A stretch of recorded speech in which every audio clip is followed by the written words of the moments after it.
Hello students, आज हम पढ़ने जाएंगे। ये may be your last part है लाइफ प्रोसेसेस का, दैट इज़ योर एक्सक्रीशन।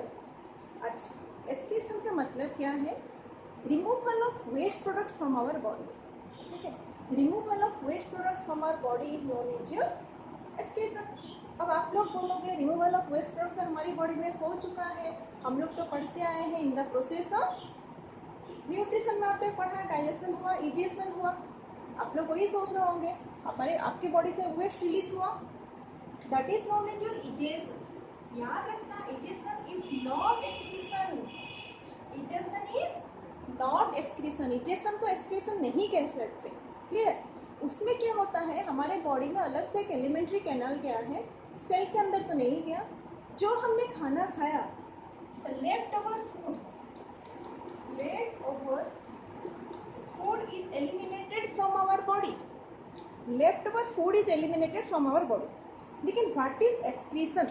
हमारे बॉडी में बहुत सारा मेटाबॉलिक एक्टिविटीज़ होता रहता है, कैटाबॉलिज्म, एनाबॉलिज्म। ठीक है, ऑल आर मेटाबॉलिक एक्टिविटीज़। इस एक्टिविटीज़ में बहुत सारा वेस्ट प्रोडक्ट रिलीज होता है। तो मेटाबॉलिक एक्टिविटीज़ हमारा सभी सेल में होता है, तो इसको हम क्या बोलेंगे? The process of removal of metabolic waste products from the body is known as your excretion. All up clear? Okay, तो इस waste product मतलब क्या हो सकता है? That may be unwanted from our body. Waste मतलब क्या है? हमारे बॉडी के लिए जो unwanted है उसी को हम बोलेंगे waste. That may be toxic also. अगर unwanted है, काफ़ी देर ज़्यादा रह जाएगा, वो toxic भी हो सकता है. Toxic by products also. क्या क्या हो सकता है ये हो सकता है नाइट्रोजनस वेस्ट, उसको बोला जाता है nitrogenous waste. That may be urea, uric acid, ammonia और बहुत सारा कुछ ऐसे ही कुछ है। तो ये सब है हमारा क्या है?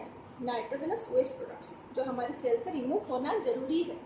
अगर नहीं होगा दैट मे बी टॉक्सिक और हमारा सेल से पॉइजनस हो जाएगा और द ऑर्गेनिज्म में लीड टू डेथ। ठीक है, तो ये क्या है? जैसे बहुत सारे ऑर्गेनिज्म है, हम पहले सिंपल से कॉम्प्लेक्स की तरफ जाएंगे। सिंपल ऑर्गेनिज्म मतलब unicellular organism.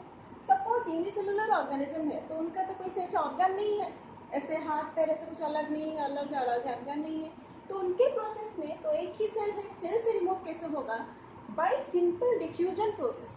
Simple diffusion process से क्या होता है, ये रिलीज हो जाता है क्या? सेल का वेस्ट। ये सेल है, ठीक है, सेल का आउटर ये सरफेस है, कुछ होगा ये सेल मेम्ब्रेन के थ्रू डिफ्यूज हो जाता है, वेस्ट बाहर आ जाता है, जरूरी चीज़ें अंदर चला जाता है, simply by the process of diffusion. Clear? अब हम पढ़ेंगे जैसे कॉम्प्लेक्स ऑर्गेनिज्म। हम लोग क्या है, कॉम्प्लेक्स ऑर्गेनिज्म में आएंगे। तो हमारे बॉडी में किस तरह से एक्सक्रीशन होता है, ऑलरेडी आप लोग 7th क्लास में पढ़े हो और रफली आपने पढ़ा था, ये तो सभी को पता होगा। अभी हम अच्छे से पढ़ेंगे एक्सक्रीशन कैसे होता है हमारे body. Okay, excretion in human being, हमारी बॉडी में किस तरह से एक्सक्रीशन होता है ये सभी को आपको पता है। तो एक्सक्रीशन के लिए हमारे बॉडी में अलग अलग से ऑर्गन है। किस तरह का ऑर्गन है? किडनी आप लोगों ने नाम सुना होगा, हमारी एब्डोमेन पार्ट में है, back side of the backbone, backbone के दो साइड में दो ऐसे मुट्ठी भर का हमारा क्या है? किडनी है। तो हमारे एक्सक्रीटरी जो पार्ट्स है क्या क्या होगा? Kidney, ureter, urinary bladder and urethra. तो देख लो हमारी बॉडी में किस तरह से अरेंजमेंट हुआ है। ये हमारा किडनी है, दो किडनी दोनों तरफ है, किडनी के कनेक्टेड हुआ है, दो thread like structure, tube like structure गया है, इसको बोला जाता है यूरेटर। और एक जाने के बाद एक बैग लाइक स्ट्रक्चर जिसमें ये कनेक्ट हुआ है वो होता है यूरिनरी ब्लैडर और लास्ट में है यूरेथ्रा। ठीक है, तो यहाँ से ब्लड कैसे आता है, क्या फिल्टर होता है? कनेक्शन हमारा दो चीज वहाँ पे एक होता है वेन, एक होता है आर्टरी। वेना कावा आप लोगों ने सुना होगा, सभी वेन्स मिलकर वेना कावा हुआ है, सभी आर्टरी मिलकर एरोटा हुआ है। तो ये आर्टरी और वेन दोनों है। आप लोग को होगा मतलब प्योर होने के लिए आता है तो किस में आना चाहिए? वेन में आना चाहिए और आर्टरी में जाना चाहिए। लेकिन उल्टा है, जो हमारा ऑक्सीजनेटेड ब्लड है आर्टरी में है, उसमें ब्लड आता है, उसमें ब्लड आता है। याद रखना, एरो मार्क में करके दिखाई हूँ, देखो आर्टरी में ब्लड आता है, वेन में वापस जाता है। तो आर्टरी में पहले ब्लड आ जाएगा। क्लियर? आर्टरी में ब्लड आ गया, इसमें ब्लड आ गया, ये जो आर्टरी में दोनों ब्लड आया ये फिल्टर हो जाएगा। क्लियर? फिल्टर होने के बाद वापस जाता है थ्रू वेन, वापस जाता है थ्रू वेन, फिर से जाता है कहाँ पे?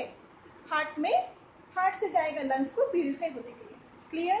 तो पूरे बॉडी का जो वेस्ट है, through blood, through artery, it comes to kidney.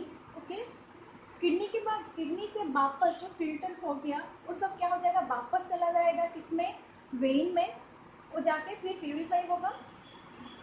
कौन सा प्यूरिफाई होगा, काम करते करते इसमें ऑक्सीडेटेड ब्लड में कार्बन डाइऑक्साइड आ गया है तो कार्बन डाइऑक्साइड रिमूव करेंगे, लेकिन इसके साथ साथ जो हमारा नाइट्रोजनस वेस्ट है वो वहाँ पे रिमूव हो जाएगा। और नाइट्रोजनस वेस्ट रिमूव होने के बाद वापस क्या रहेगा, ये सब वापस किस में आ जाएगा, सब कलेक्ट होके यूरेटर में आ जाएगा। ये यूरेटर से ड्रॉप बाई ड्रॉप आता रहता है और हमारा जो ये बैलून लाइक स्ट्रक्चर, एक बेड लाइक स्ट्रक्चर है, उसके अंदर धीरे धीरे पानी भरता जाता है। और इसमें क्या है, एक स्फिंक्टर मसल होता है जो कंट्रोल करता है, जिसकी वजह से हमको फील हुआ यूरिन पास करना है तो ये क्या होता है, जैसे भर गया तो होगा। तो यहाँ पे एक मसल्स होता है जो उसको कंट्रोल, ओपन एंड क्लोज के लिए कंट्रोल करता है। This is your ureter. All clear about this? ठीक है। तो एक्चुअली किडनी में किस तरह से होता है उसके हम पढ़ेंगे अभी, कि एक्चुअली क्या है किडनी में, किस तरह से होता है। बेसिक यूनिट क्या है, बेसिक यूनिट को कहा जाता है nephron. Nephron is the basic unit of excretory system. जिस तरह से हम बोलेंगे cell is the basic building block of the living organism, उसी तरह से एक्सक्रीशन का सबसे स्मॉल यूनिट जिसमें एक्चुअली फिल्ट्रेशन होता है उसको हम बोलते हैं नेफ्रॉन। तो अभी हम पढ़ते हैं नेफ्रॉन का स्ट्रक्चर। देखो, this is the structure of nephron. तो नेफ्रॉन का स्ट्रक्चर क्या है, एक कॉम्प्लेक्स स्ट्रक्चर है। एक कॉम्प्लेक्स स्ट्रक्चर को बोला जाता है बाउमन कैप्सूल। क्या कहा जाता है, बाउमन कैप्सूल। ये कैप्सूल से लेके कनेक्टेड हुआ है, बहुत सारा कॉइल स्ट्रक्चर, कॉइल होके गया है, कॉइल हुआ है, बीच में एक लूप हो गया है, अगेन फिर से कॉइल हुआ है, फिर जाके एक डक्ट में कनेक्ट हुआ है। ये जो 3 हिस्से में डिवाइड हुआ है, इसको पहले हिस्से में हम बोलेंगे PCT, proximal convoluted tubule, Bowman capsule, उसके बाद प्रॉक्सिमल कन्वोलेटेड ट्यूबुल, उसके बाद हमारा जो ये लूप है उसका नाम है लूप ऑफ हेनल। उसका नाम क्या है, लूप ऑफ हेनल। और लास्ट में फिर से जो कॉइल स्ट्रक्चर है उसको बोला जाता है डिस्टल कन्वोलेटेड ट्यूबुल। ये आपके बुक में नहीं दिया है, कभी कभार क्वेश्चन पूछ सकता है तो आप इसको पढ़ लो।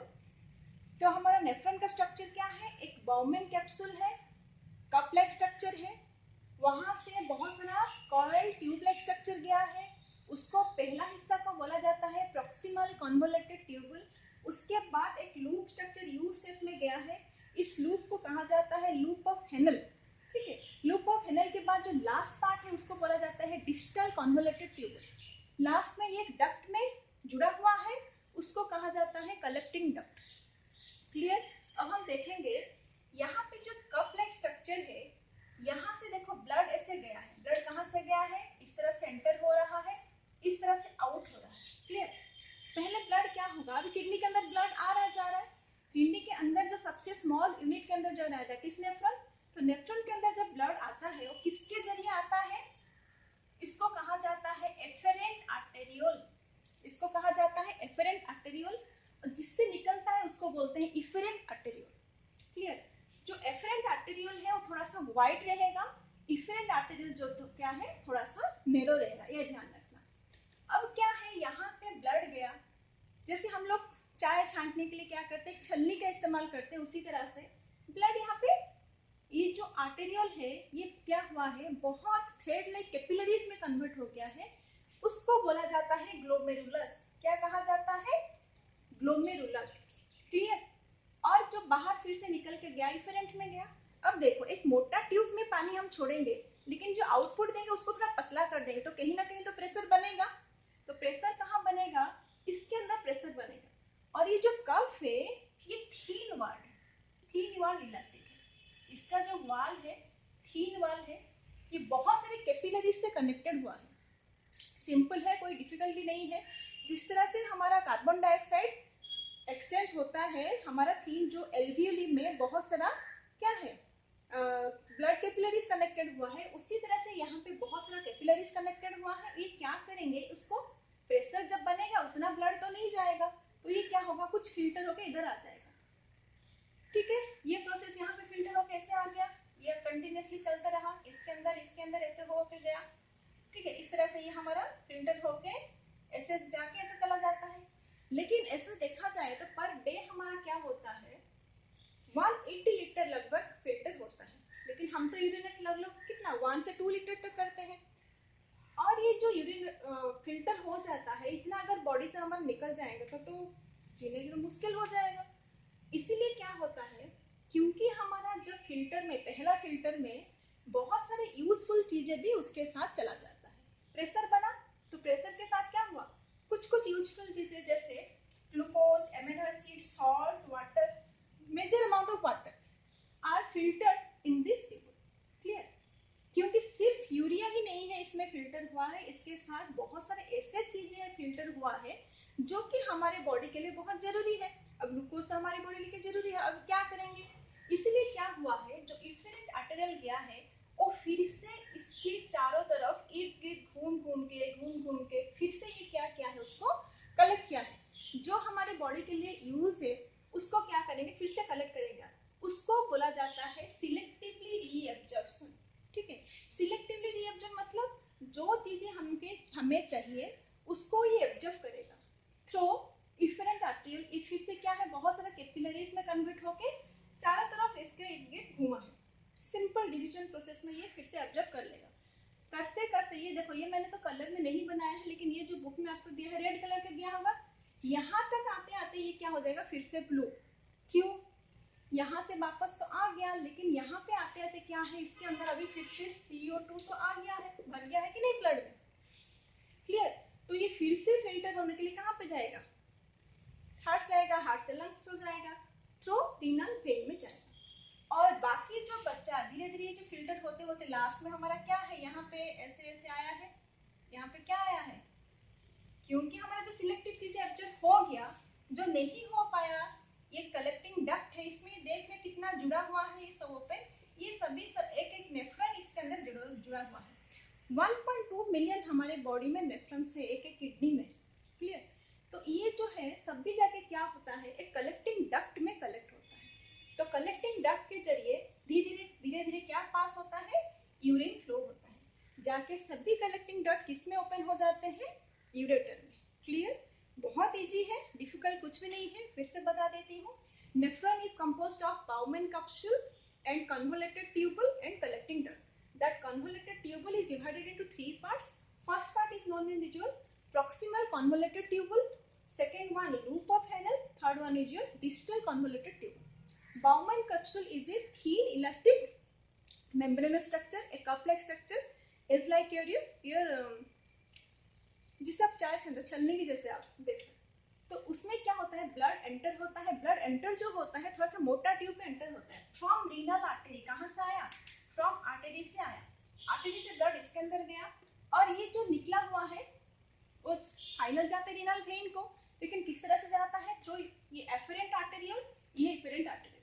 इफेरेंट आर्टेरियल में जब जाएगा, कप के अंदर क्या होता है, वो आर्टेरियल बहुत सारे कैपिलरीज में कन्वर्ट हो गया है, उसको बोला जाता है ग्लोमेरुलस।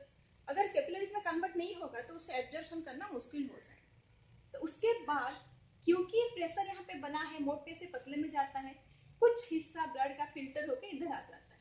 जो फिल्टर होता है, यहाँ पे जो फिल्ट्रेशन हुआ है, ये क्या करता है, यूरिया के साथ साथ कुछ हमारा जरूरी चीजों को भी फिल्टर करके ले जाता है। फॉर एग्जाम्पल आपका glucose, amino acid, water etcetera. तो इसको फिर से क्या होना है, फिर से रीअब्जॉर्ब करना जरूरी है, क्योंकि उतना अगर हमारी बॉडी से रिलीज हो जाएगा उतना पानी तो हम कंज्यूम कर नहीं पाते हैं। तो ये क्या हो जाएगा, ये जो आर्टेरियल गया है फिर से जितना भी आपका ट्यूबुल है उसके चारों तरफ घूम घूम के फिर से गया है। क्यों घूम के गया है, क्योंकि इसके चारों तरफ से जाके ये फिर से क्या करते हैं, सिलेक्टिवली रीअब्जॉर्ब। सिलेक्टिवली ऑब्जर्व करता है, मतलब जो मुझे चाहिए मैं उसको ले लूंगा, मुझे यूरिया नहीं चाहिए मैं यूरिया नहीं लूंगा। क्लियर? फिर ऐसे करते करते वापस वो कहाँ पे पहुंच जाता है, टू रीनल वेन को चला जाता है। मतलब हमारा आर्टरी से ब्लड आया, वेन से वापस चला गया। नेक्स्ट जो यूरिया बच गया, वो यूरिया क्या हो गया, धीरे धीरे यूरिन बन के हमारा कलेक्टिंग डक्ट में आ गया, कलेक्टिंग डक्ट से फ्लो हो गया, comes to the ureter. Clear? बहुत इजी है, डिफिकल्ट कुछ भी नहीं है, 2-3 बार पढ़ लोगे तो हो जाएगा। उसके बाद भी कुछ डाउट है तो बोलना। ठीक है? बहुत सारे मेजर केसेस में देखे होंगे, बहुत सारे लोगों का किडनी फेलियर हो जाता है। ठीक है? जैसे एक किडनी फेलियर हो गया तो पर्सन अच्छे से लिव कर सकता है, बहुत हार्ड वर्क नहीं कर सकता, स्पोर्ट्स नहीं खेल सकता, लेकिन नॉर्मल लाइफ जी सकता है। लेकिन दोनों ही अगर किडनी खराब हो रहा है तो क्या कर सकता है, एक प्रोसेस है जिसका नाम है डायलिसिस। ठीक है, artificial filtration. Artificial filtration of the blood, जिससे उनका किडनी नहीं है, बाहर से एक मशीन उनका लगेगा, उसी तरह से ये ब्लड जैसे जाता है उस मशीन के अंदर जाएगा और वो जो ब्लड वापस आता है फिर वापस आके ब्लड बॉडी में मिल जाएगा। ये हमारे कोरापुट में भी अगर देखेंगे तो कोरापुट हॉस्पिटल में भी है, डायलिसिस होता है। बहुत सारे पेशेंट ऐसे देखा जाए, बहुत पेशेंट इसमें है, तो बेटा पानी अच्छे से पिया करो, ये पेशेंट नहीं होना चाहिए। लेकिन इसमें प्रॉब्लम क्या है, जो सिलेक्टिवली रीअब्जॉर्प्शन हमारा नॉर्मल बॉडी में होता है किडनी में, डायलिसिस में वो नहीं होता, उसको ध्यान रखना है। ठीक है, तो डायलिसिस क्या है, आर्टिफिशियल, आपका जो artificial filtration of the blood, जिसका किडनी फेलियर हो चुका है, किस प्रोसेस में करते हैं, आर्टिफिशियल डायलिसिस, आर्टिफिशियल फिल्ट्रेशन में, उसको बोला जाता है डायलिसिस। ओके, अभी हम पढ़ेंगे excretion in the plants. Excretion in plants, अच्छा प्लांट्स में ऐसे कुछ स्पेशल ऑर्गन नहीं है जिसके थ्रू हमारा वेस्ट प्रोड्यूस होता है। नॉर्मली प्लांट्स में हमारा किसके जरिए हमारा वेस्ट रिलीज हो जाता है, एक होता है हमारा फोटोसिंथेसिस। फोटोसिंथेसिस में हमारा गैसियस एक्सचेंज होता है, तो कार्बन डाइऑक्साइड आपका उसका वेस्ट है जो रिलीज हो जाता है, और एक है ट्रांसपीरेशन। ट्रांसपीरेशन के जरिए भी हमारा क्या होता है, वेस्ट वाटर रिड्यूस हो जाता है। ये दोनों तो गया, बाकी हमारे प्लांट में ऐसे देखा जाए तो बाकी जो वेस्ट रिलीज होता है, जैसे पत्ते अभी झड़ने वाले हैं, सूखा पत्ता है तो उसके अंदर वेस्ट चला जाता है, क्योंकि अभी पत्ते झड़ने वाले ओल्ड लीफ से वो चला जाएगा, उसके अंदर चला जाता है।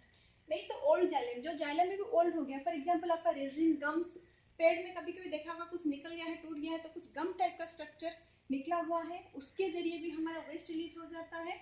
बार्क, बार्क मतलब ट्रंक का आउटर कवर जो धीरे धीरे निकलने वाला है, सूख गया है, इसे तोड़ने से निकल जाएगा, ये डेड होता है, इसके जरिए भी हमारा बहुत सारा वेस्ट रिलीज हो जाता है।